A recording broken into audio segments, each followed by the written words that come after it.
श्रृंगार करके कहा जाता है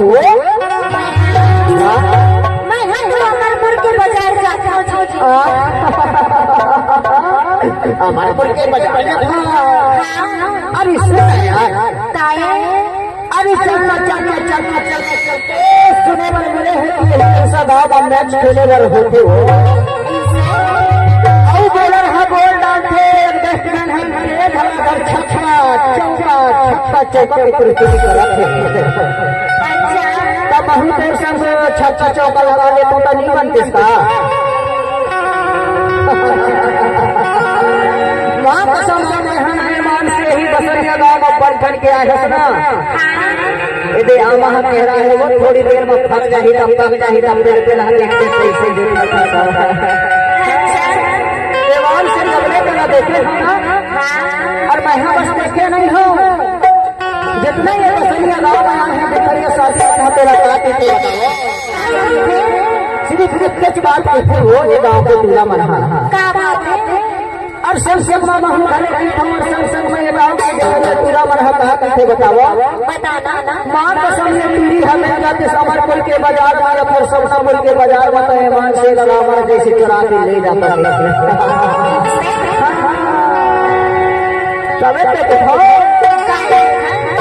और मोर जुड़ा जमने पे देते हो हमने ईमान से तोला महा अमर के रानी बना दे तो कसला के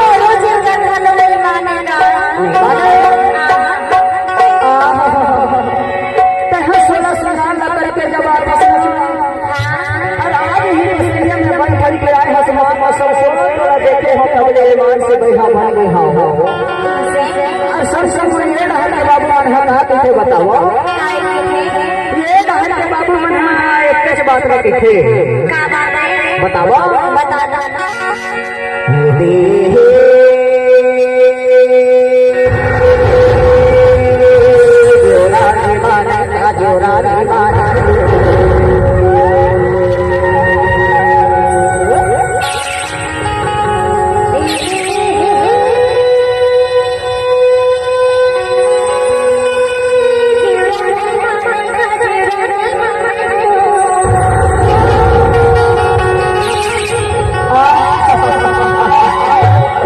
जैसे तोरे दूर खाने नहीं मानी जाओ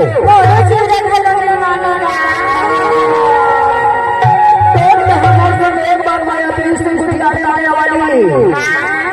आज ही बसरिया गाँव तो नए बार से एकदम नहीं छोड़ सका ऐसा नहीं माटी को जर मोर चुना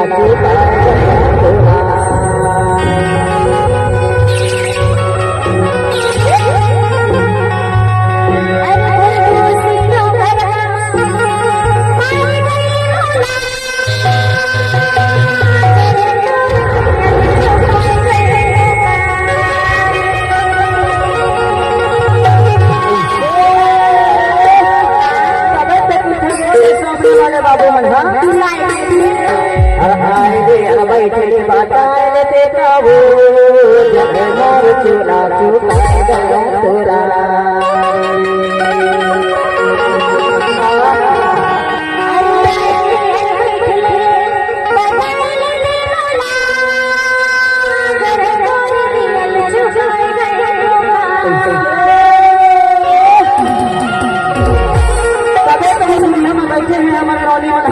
बताओ और वही नौनी मन महू भलो के खोबो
वाला चुका के हम के तोला बतावत हो